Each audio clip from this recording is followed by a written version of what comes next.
Hi, and welcome to the launch of Break the Glass. I'm Saj, and I'm the Director of Operations at the NAS Legacy Foundation. The NAS Legacy Foundation was founded in 2012 by Hina and Haris Bukhari to continue the legacy left behind by their late father, Nas Bukhari OBE, the first Muslim head teacher of a UK state school. The foundation aims to support young people throughout education, encourages positive integration, and facilitates interfaith relations. We do this via our diversity program, the Nas Bukhari program, and our interfaith gatherings. Information on all our programs can be found on our website, www.naslegacy.org. This series of Break the Glass is brought to you by Rising Girl and NAS Legacy.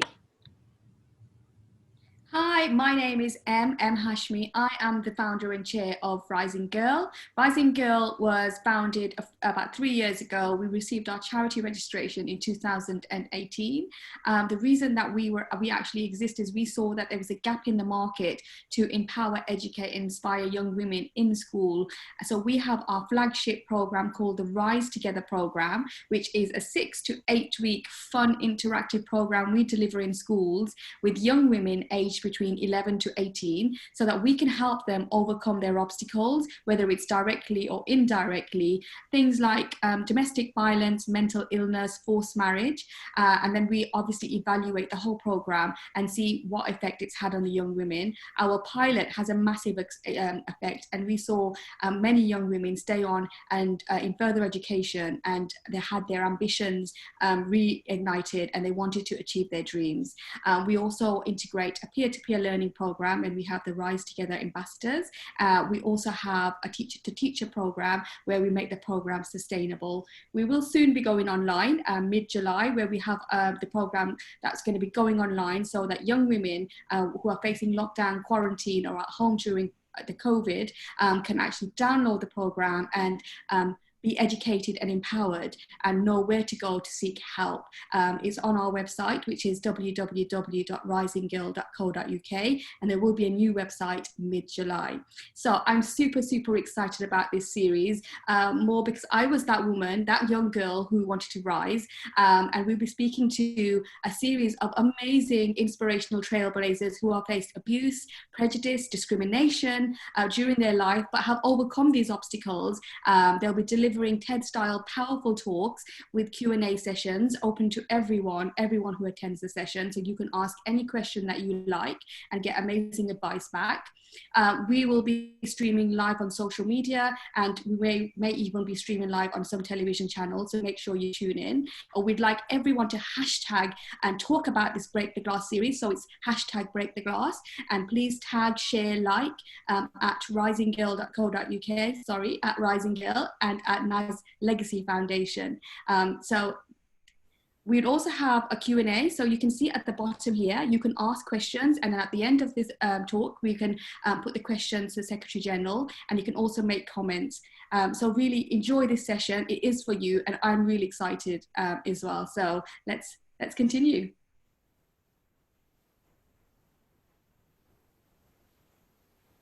Today, we are excited to be joined by a woman who has broken barriers and achieved many firsts throughout her life. She was the first woman in the more than 700-year history of the office to serve as Her Majesty's Attorney General, and the only woman to be appointed as Secretary General of the Commonwealth. We are honoured to welcome the Right Honourable Patricia Scotland, QC. Thank you so much. Can you hear me? Yes. It is such a pleasure and a privilege to be able to speak to all the brilliant young women who have come into this virtual series of the NAS Legacy. And I am really delighted to be with you. As many of you will know, I first became involved in the work to strengthen young women and girls when I was really young, because I qualified as a barrister at 21. And I am a child of the Commonwealth. As you may know, the Commonwealth is made up of 2.4 billion people from 54 countries right across the Commonwealth, but because I was born in the small island of Dominica, my father is Antiguan, but I was brought up in the United Kingdom. There are so many levels which makes me a Commonwealth child. And all of those of you who live in the United Kingdom or in any of our other 53 countries, you're all Commonwealth citizens too. And I am so privileged to share my story with you because I have a feeling it is the story that many of you have experienced and may be experiencing now. I mentioned that I've been doing this work since I was 21 because I became a barrister at 21. And that was the first time that the issues of domestic violence, forced marriage, female genital mutilation, and all those issues first impinged on my consciousness. And it was a shock to me to understand that so many of the girls in the world had not had the warmth, the love, the affection that had enabled me to withstand so much that I had faced until that time. So let me tell you a little bit about my journey and my life. I have to tell you that I was always really reluctant to talk about me, but I hope that on this occasion, maybe it'll help you to see that in talking about me, I may be talking about you too. Because mine has been a fascinating journey, sometimes along lonely roads, sometimes through places filled with family, friends, and colleagues. But there have been testing times and times of joy, of elation, as well as anxiety. It has been a life of considerable contrast, yet always with a strong sense of a continuing narrative and purpose. And through it all, I can never forget the support, solidarity, and love with which it has been my blessing and my good fortune to be surrounded. My story begins in a small village in St. Joseph in Dominica, where I was born. I am the 10th of 12 children. My parents had 7 boys and 5 girls, and they described each of us as their only child. They had 12 only children. My mother was from Dominica, my father from Antigua. And as I mentioned earlier, at an early age, I moved with my family to England, where I grew up in Walthamstow in the East End of London. Walthamstow in those days was very different from Walthamstow today. We were the only Black family to move into that area when I first arrived. And therefore we stood out in a way that perhaps we would not stand out today. And so being a classic child of the Commonwealth, my parents brought me up to believe very firmly that each and every one of us has a special talent. And it was our job to find that talent, to hone it and to develop it, and then use it for the betterment and benefit of other people. And that was the attitude and approach by which I was taught to live. Through school and college, in sport and personal attainment, as well as in academic excellence, I was encouraged to aim high. But my father was probably the greatest feminist I have known.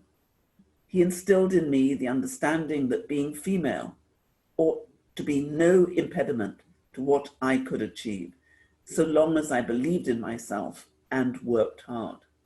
I didn't realize how precious that encouragement and empowerment was, because I thought that everyone had parents like mine. And as I've grown older, I realize how that is just, unfortunately, tragically, not true for all of us. And that each of us has to find someone who will believe in us, who will support us, and that sometimes those someones can be our friends, our relatives, a teacher, or someone who is a friend of a friend to tell us you can do this. And through school and at college, the love and the support of my family and my faith in God spurred me on, and perhaps that is what led me to achieve a number of firsts in my career.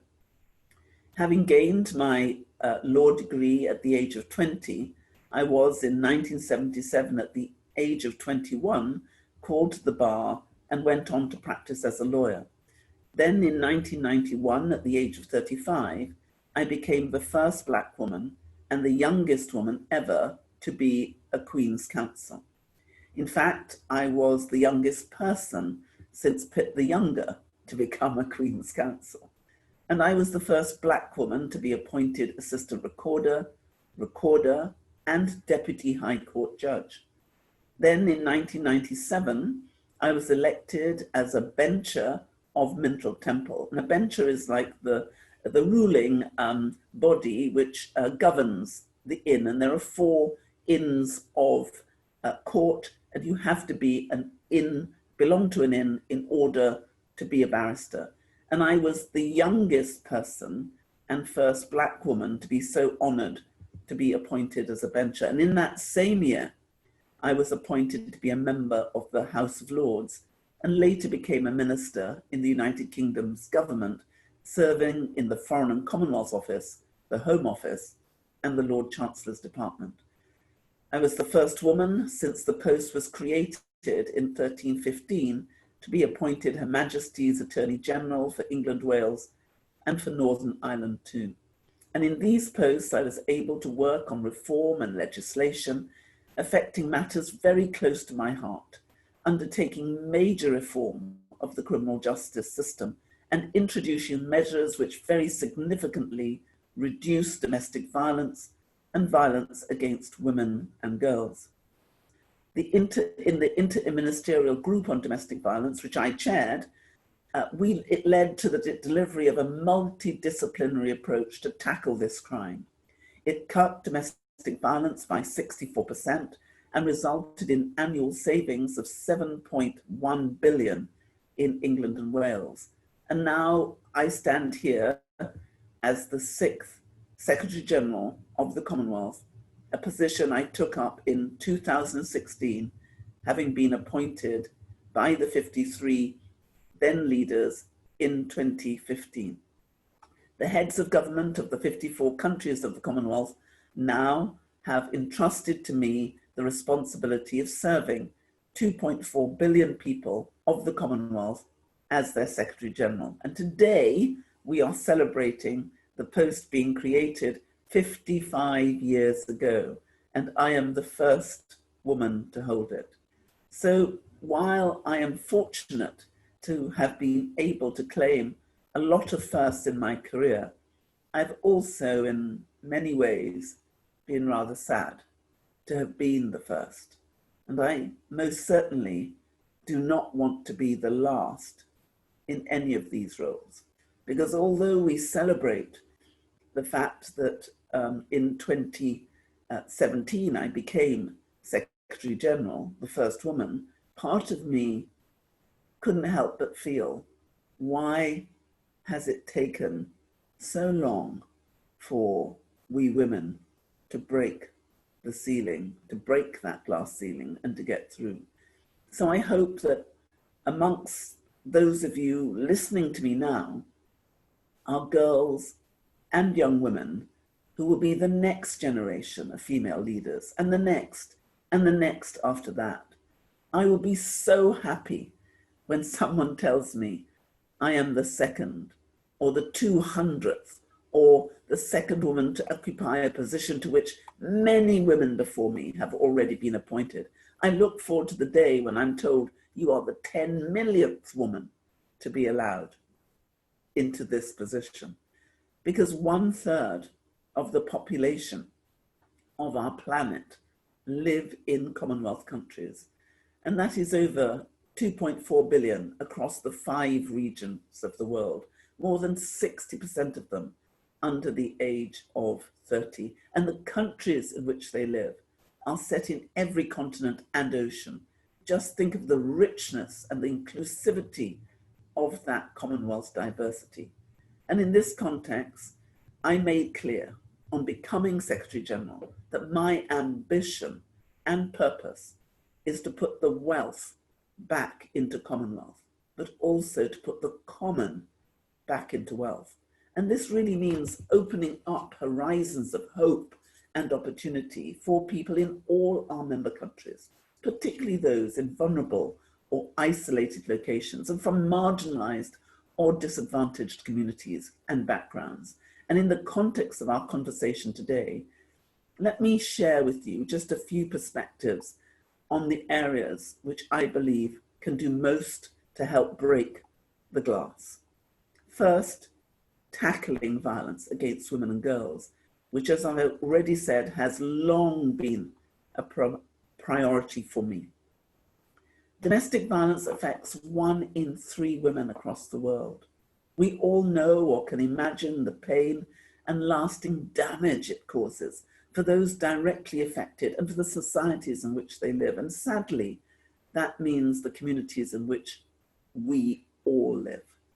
With determination and united action, progress can be made, but it takes all of us from wherever we are to recognize that we are powerful, we have choices, and we can address this and we can make it better.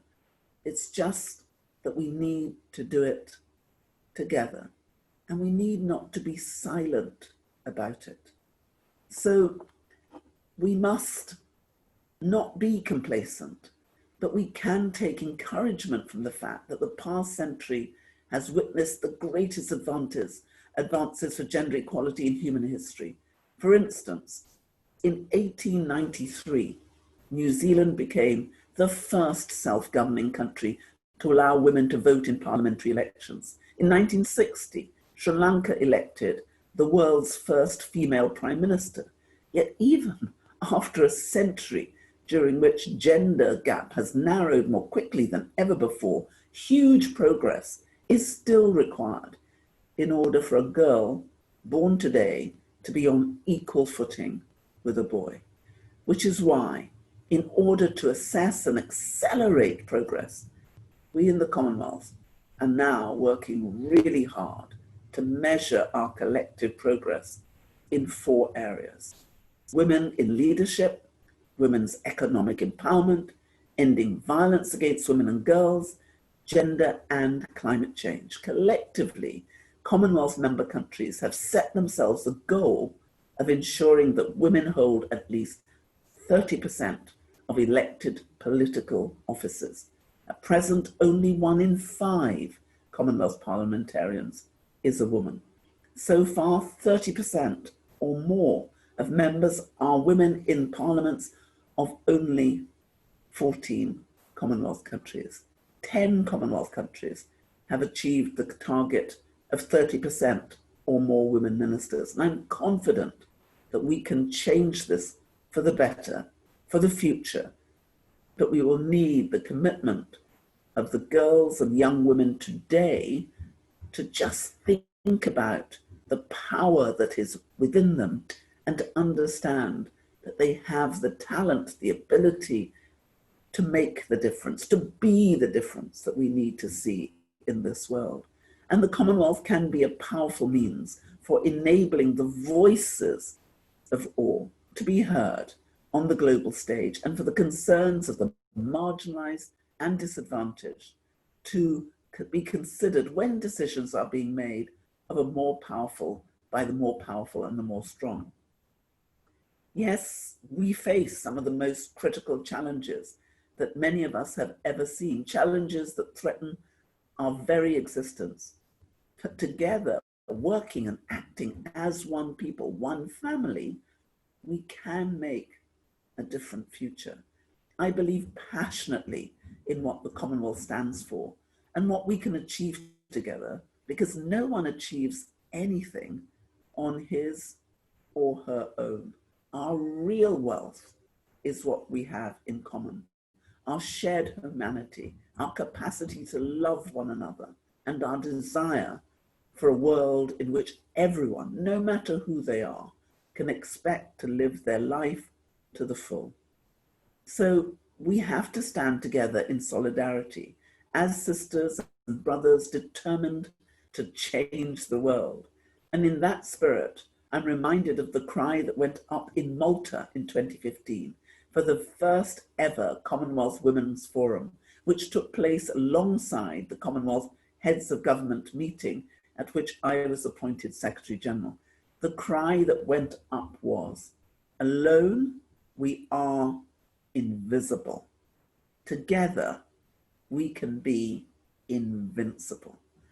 And I hope those words will inspire you as they have inspired me, and that we will think and act according to make the world a better place for all of us, but most of all for those who enjoy few, if any, advantages to fulfill their potential or opportunity to make their voices heard.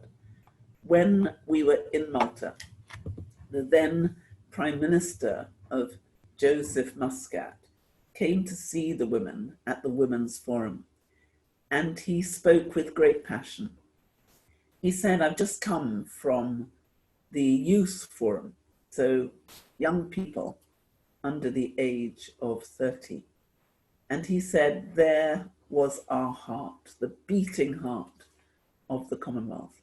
And he said, now I come to join the women. And here are the brains of the Commonwealth. And then he said this, I am later going to be with the heads. And so quite clearly, the young people were the heart, the women were the brain, but the men were going to meet with some women as the heads. Now, I've told you about the journey. And at first blush, that journey seems to have been so fast. And when you look back, you may think it was always there for me. So let me tell you that when I was your age, if you had told me that I would achieve any of the things that I have achieved, I would have laughed, because I had no understanding of the opportunities about what I could or could not do. When I was 15, I went to speak to my careers officer. I had thought that maybe I could be a lawyer. Most of my family were scientists, and my father was greatly disappointed that I wasn't going to be the family's physicist, because we had so many scientists amongst my brothers and my sisters that he thought that should be my pathway too. And when I went to speak to my careers officer, I was still one of the few Black children in my school.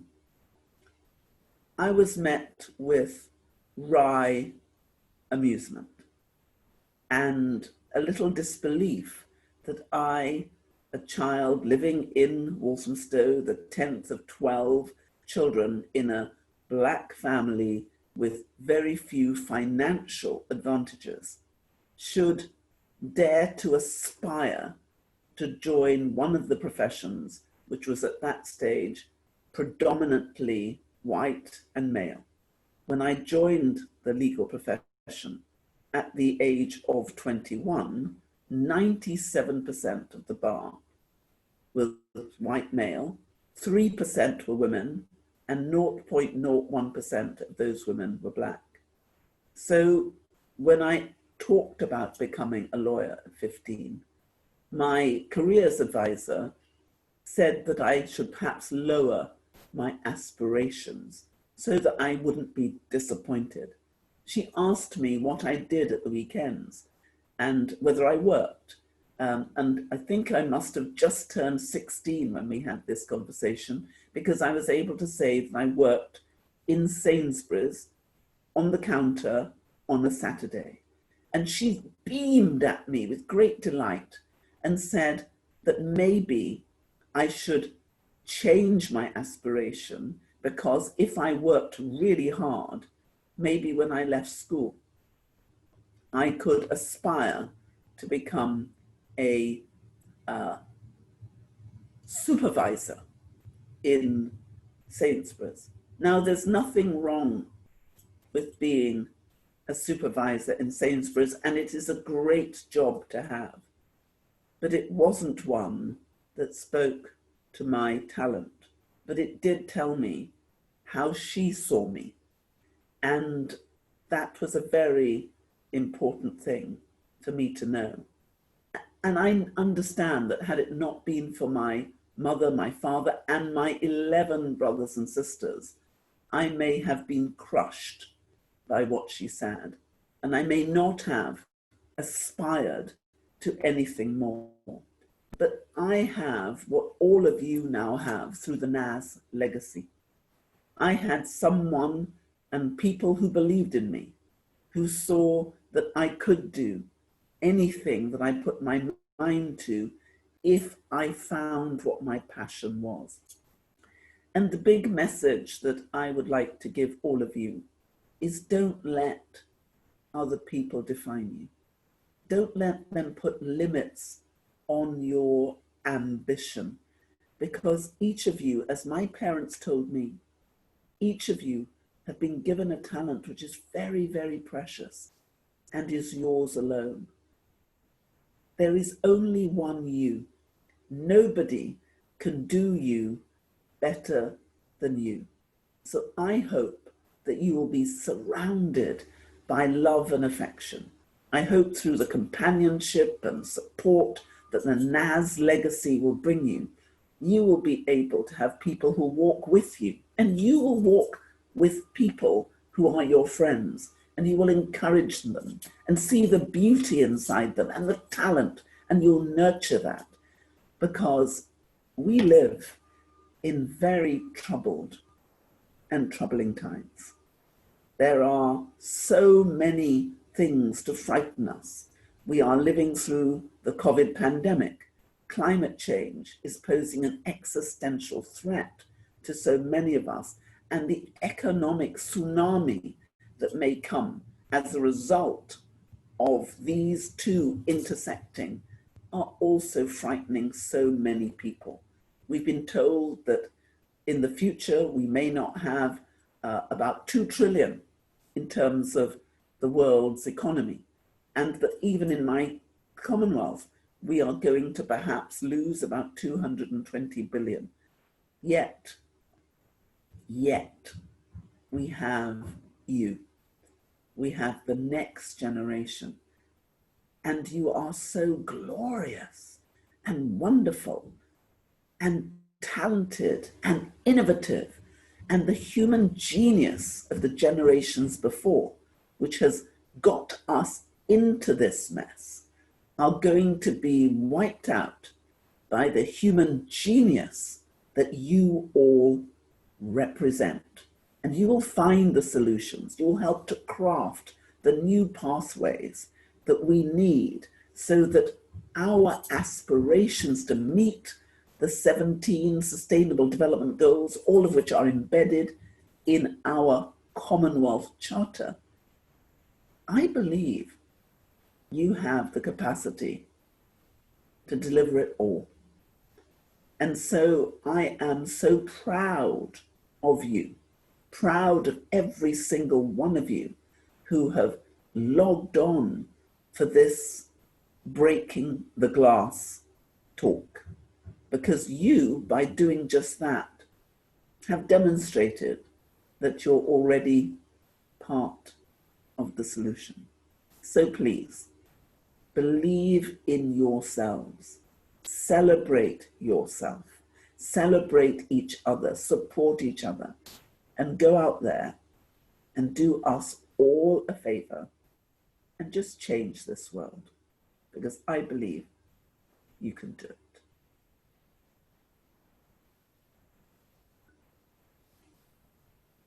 And thank you.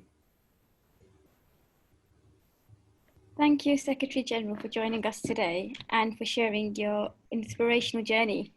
We will now take questions from our participants.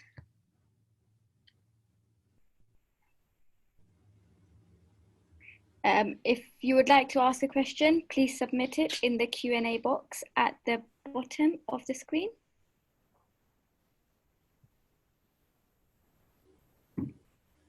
I think sometimes people are rather shy to start off with, aren't they? Yeah. Right, Em will be doing the Q&A. Hello, that was, I have to say, that was so inspiring. You completely blown me away, Secretary General, and I'm really grateful because you are the women that inspire us and the next generation. So thank you for your time. It's completely blown us away. And from all the girls that Rising Girl works with, all our schools network and the NAS Legacy Foundation, we're really grateful for your time and your story. I'm sure you've inspired so many people, and people have actually been WhatsApping me and on social media saying how incredible this is. So really, we're very grateful. And I think all of the young women should know that you are my inspiration. One of my greatest pleasures is spending time with young people. Whenever I'm sort of tired and thinking, I don't know how we're going to do this, I go and meet the young people and you like re-energize me. And I think, right, I'm going to help them to do all the fantastic things that they are planning. And so just know that you're my inspiration. And I'm really proud, so proud of all of you. I can't tell you. Thank you. So I just want to start with a couple of lovely comments, and then we've got some questions, quite a lot of questions coming in now. So first of all, there's Claire Binns from Walthamstow. She said, fabulous to have you as a great role model for the pupils at Frederick Bream. She says, didn't actually realise that you were from Walthamstow. And she said, and she said, I do believe that you opened the school library. So she said, thank you very much. Yasmin Walji says, wonderful to hear you speak, Patricia. Thank you for the insight. And then we also have other panelists saying, thank you very, very much. We've got Maria saying, thank you so much. Really appreciated it, inspiring. And you had some really great words to share. Looks like you've given everyone a great boost this morning. So the first question, and it's actually a brilliant question. With all the discussions around the Black Lives Matter these days, what advice do you have for young people who face discrimination at school, and how can we help them overcome this? Well, I think it's absolutely critical actually not to be silent, because the tragedy is that many of us, as we go through education, do face an attitude which says that if we are Black and if we're female, that we aren't as able as others. And I think we are getting better at calling that out. And it's the finding a respectful way to do it, because I know that the other thing that has said is when we object to discrimination, we're presented as being angry and somehow the problem itself. So I think it's really important to find systems within our schools and our education processes which we can take advantage of. But find someone to tell, someone you trust to tell, and then receive the help that you need to be able to articulate it. And quite often what I do, particularly when something has really, really upset and hurt me, I write it down. I write absolutely everything that I want to say, and I get it all out, and I write it again, and then I read it, I rip it up, and then I write the calm letter that more accurately expresses what I feel and what happened. And that's quite often the best way. You need to be clear and concise and be very, very targeted. And that normally gets a better response. But I think you've got to make sure that there are the systems in your system which enables you to speak, but never be silent. Don't brush it under the carpet. It won't go away. And even if you can withstand it, it's probably going to happen to somebody else. So we have to stand together, and we have to say, not in my name, not in my name. Brilliant. So the next question is, what can educators do to support young people who are at risk of facing discrimination or racism? And how can we create a system that addresses the issues of systematic racism within the sector? So I believe it's anonymous, but I'm guessing it's from a teacher or an educator. Well, we've been doing, as you know, in the Commonwealth, a great deal of work on racism and equality, and we have produced quite a lot of data and guidance and opportunities. So I'd say, please come and look at what we have. It's been heartbreaking, I have to tell you, in the last few weeks, because and some of you may have seen the article I wrote, and I'll circulate it, about what happened in America. Why do I say that was heartbreaking? Because I thought that that sort of violence was behind us, that we had migrated a long way away from the violence we saw on our screens in 1961 and 1977 and the 80s and the 90s. And so it's been very shocking to realize that all the work that we've done in the last 40, 60 years hasn't been enough. And I think we have to not only have those systems in place, we have to make sure they are implemented and enforced. And so we in the Commonwealth have been working on this since the last 70 years, and we are working even harder now. So I would say, please go to our website, thecommonwealth.org, look at the work that we're doing, look at the guidance that we are trying to put together. And we are now thinking about whether we in the Commonwealth do not have another summit, which we are going to call for race and reconciliation, but focused on implementation, not on talking, but on creating the tools so each of us can know what we have to do in order to make this change happen. And coming together is really important. So I would say to all of you, look within yourselves, within your organizations, tell us what you're doing, let's share it, let's hone it down, because in the Commonwealth, we are concentrating on what works, but also we're trying to identify what does not work. And in the most recent meeting of leaders last Wednesday, there was real solidarity that the Commonwealth as a nation, as a combination of nations of 2.4 billion people, we are going to keep that beacon for equality alive. And it's not going to happen and continue in our name. And I'm glad to see it's not going to continue in yours either. Fantastic. Well, the floodgates have opened, so I'm going to try and ask a few questions because there's so many. So basically, the first two questions, the next few questions are very similar. Were there any times you actually felt like giving up? Great question. And the other one alongside this is, what would you tell your younger self? Well, actually, there were times when I felt like giving up. It was one summer holiday when I was 19. I was between years going to college, and I was trying to get a summer job. And I kept on going for interviews, which were very successful when they spoke to me on the telephone. And they sound very exciting. They saw my CV and they were keen to have me. The job was there. And it was great because if you listen to me on the telephone, you have no idea what color I am. And you may make assumptions about what I may look like. And I kept on going to these interviews. And every time they saw me, they would say, the job has gone.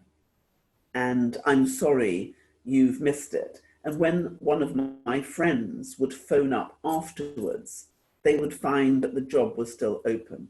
And that kept on happening to me time and time again for the whole summer. And by that summer, I was so angry and hostile to the racism that I had experienced. And I thought, what is the point? But I had my family who unfortunately told me that that is what had happened to every single one of them. time and time again. And they encouraged me and said, don't give up, because if you give up, that means they have won. And so never give up. And with that and my faith, I persevered. But I don't know what I would have done had I not had that love and that encouragement and that fortitude. And remember, I was the 10th child. So by the time I came belly aching about what happened to me, my other brothers and sisters would say, get over yourself. Listen to what happened to me. It was so much worse.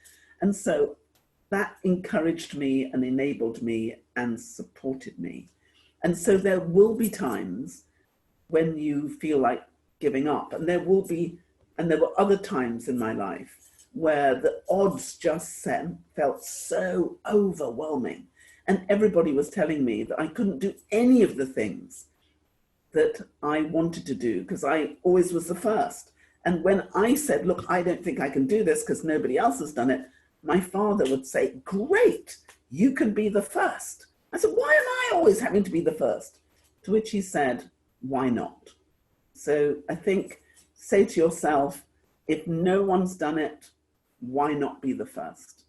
And also, I think what helped me was I was always told, never be frightened of failing, be terrified of not trying. Because I was told I could never be a barrister. I would never practice. I was a woman, I was Black, I was Catholic, I was poor. I didn't have any contacts. This was impossible. I had no money. And so there was no way I could ever be a barrister. But what I said is, but being Black and female wasn't an advantage to be anything else. Even if I was a cleaner, I wouldn't necessarily be the first to get the job. So why not try? And so that's what I'd say to all of you. Why not try? I said that to myself at 21. Why not try? The worst that can happen is I'll fail. Well, by the grace of God, I didn't fail. And you might not either, because if I can do this, I think anyone can. Fantastic. So Rebecca Russell was actually one of our volunteers. It says, thank you so much. She's completely inspired. Rifat Naz is one of our trustees and has faced many obstacles on her rise. Said her two daughters, 6 and 8, are watching and they are completely inspired. They want to be just like you when they grow up. So you may have some competition. Yeah, good. There's plenty of room. Knock me off. Honestly, come and take it. So Priya Jagpal asks, what was the hardest challenge you have faced and how did you overcome that? And Ruth Muhammad Ali said, can you give us an idea to add to the solutions? Because I want to help our world and empower women. By the way, it was an amazing talk and she was completely inspired by you. We're literally seeing the word inspired in every single comment and question. But I think there are a number of concrete things we can do. The first thing I would say is get engaged. Many of the people listening to this talk have already taken the first step. Join up, participate.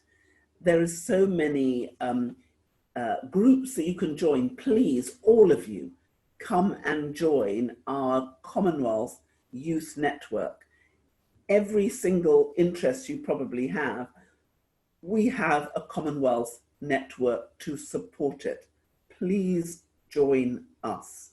We are starting to put together implementation toolkits. Implementation toolkits, for instance, to deal with domestic violence. If you look at domestic violence, it is the greatest cause of morbidity in women and girls.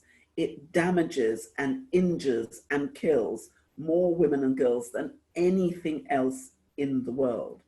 If you look at what inhibits women, that violence is right up there at the top. Get involved to be the difference. And do you know what the most powerful thing you can do to stop domestic violence is? Because if you think about it, this is happening to 1 in 3 people. So think of all the women and girls you know. It's probably happened to 1 in 3 of them at some stage.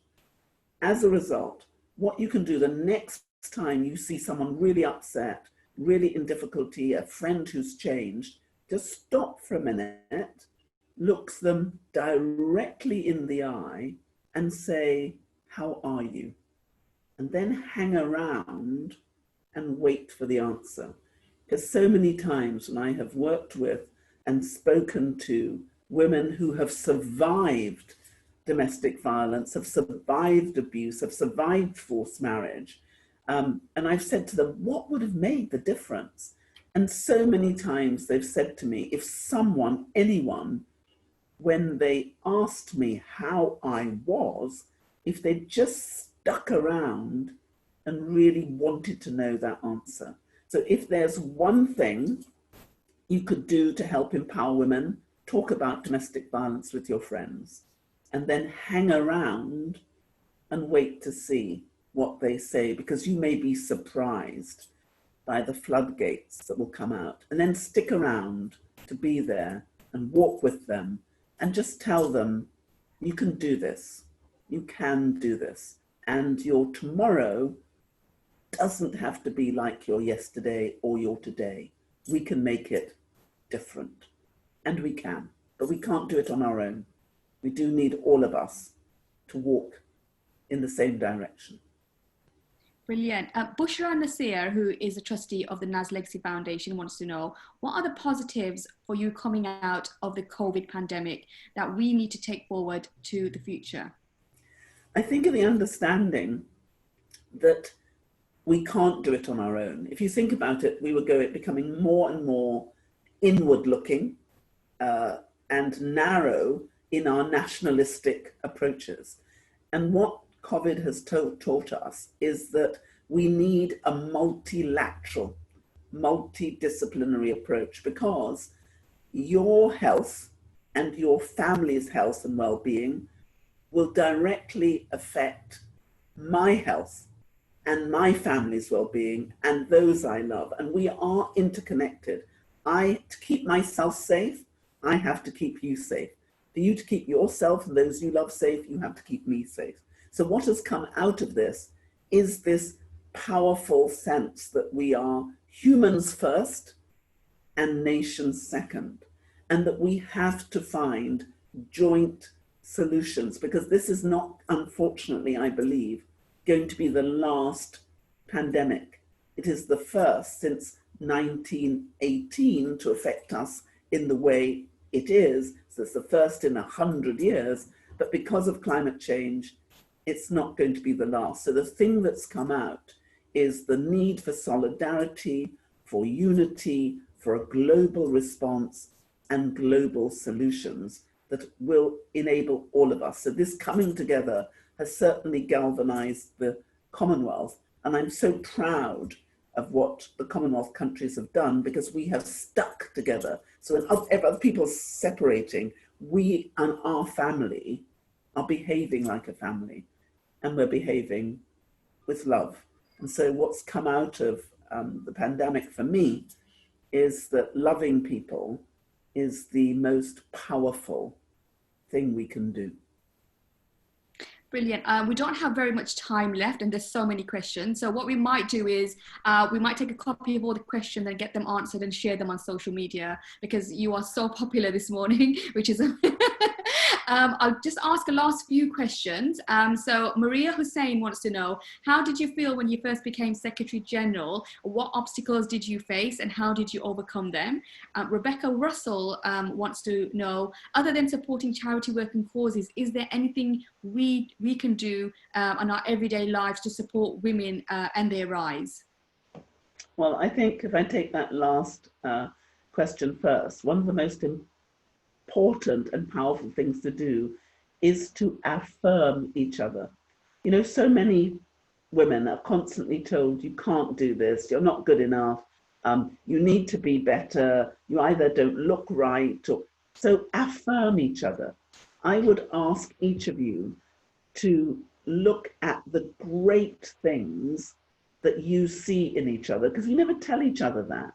So when you see a friend, tell her she's stunning. You know, look at Em. She's got beautiful hair. She's got fantastic eyes. She's really bright. She's really intelligent. Tell the people you see what you really think in your heart. Tell them the talent you see in them. Because quite often what I know is we don't see the talent in ourselves. And we think, you know, I'm just so ordinary. I'm no special thing. I can't do this. Tell each other what you really think and what you really feel. It doesn't cost you anything, and that you make someone's day. I remember looking at an older woman. She was probably in her 70s. She looked fantastic. She had a great coiffure. She had style. And I couldn't help it. She was walking towards me and I said, I just have to tell you, you look brilliant. And her whole face lit up. I was thinking it, so why not say it? So it doesn't cost you anything. And I think support each other in a very fundamental way. So that's what I would say. Now, in terms of obstacles for me becoming Secretary General, I'm sure no one thought I would become Secretary General. I come from the tiniest island in the Caribbean. Dominica only has 72,000 people. So if you have one Dominican in a room, I say you have a huge percentage of our population. I didn't have a team. But what I did have was a vision and a view of what we could be. And so that perhaps was a huge obstacle, but by the grace of God, it was overcome. And I have to say, I mean, lots of people don't believe in God, and I think they're fantastic to be able to do that. But I know that everything I have ever achieved in my whole life has been by God's grace. And without my faith, I don't think I would have achieved anything at all.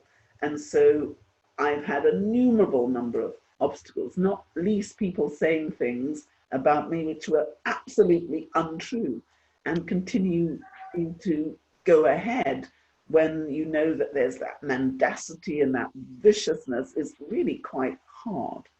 But I believe that if you focus not on yourself, but on what you can do for others, it really does make it different. I think that people tend to fall into two categories, and it's a horrible generalization, but those who want to be someone and those who want to do something. I have always been in the second category. I've always wanted to do stuff, and in doing stuff, I've become someone. But the focus has always been on the doing. So I would say that the obstacles can be huge, but if you are trying to do something for someone else, it's so much easier to keep on going than if you are trying to do it for yourself. I find it really difficult to do things for me, but really easy to do things for other people. So I would say find your talent, hone it, think about how you can use it to benefit other people, and then go for it. But never disrespect your talent, because whatever God has given you as a talent is only yours, and you need to use that talent and acknowledge it and believe in you. Believe in you. I'll believe in you. Thank you so much. Just quickly, a couple of comments. Shamila is one of our trustees at Rising Girls. Says, often women are their own enemies. So affirmation is key, inspirational. You're completely inspirational. Thank you so much. And this one, I really have to read this out before I move on. Ruth Ann St. Luce said, thank you very much, Secretary General, for your time today. I'm so inspired to hear your story. Also, half Dominican and grew up in Walthamstow.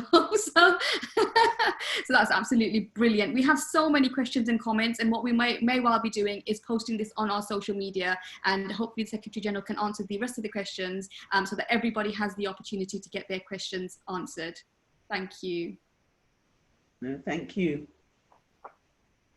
So Saj is going to be joining us, and we're going to be closing the session. I think Saj needs to unmute herself. Still on mute. Is mute. I think I'm unmuted now. Right, thank you everyone for joining us today, and especially the Secretary General. Your talk was very inspiring, and thank you for taking the time to answer our questions. I know there are so many more unanswered questions. We will send them to the Secretary General and share with you all the response. We hope you can join us again next week. Details of our next talk and our guest will be shared soon via email and on our social media. Until then, goodbye. Goodbye.